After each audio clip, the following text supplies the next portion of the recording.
صباح الخير. اللي عارفني عارف ان انا مجنونه وبحب اغير في البيت كل شويه.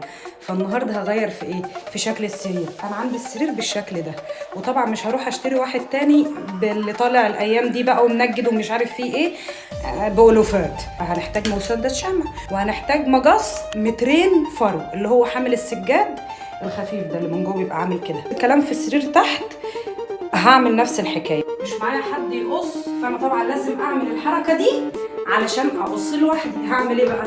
هثبت الفرو من هنا وهثبته من الناحيه التانيه كده.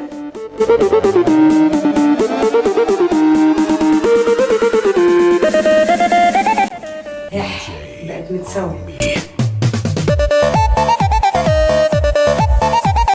يا بغصة يا بغصة يا بغصة. خليني كده رايحه جايه رايحه.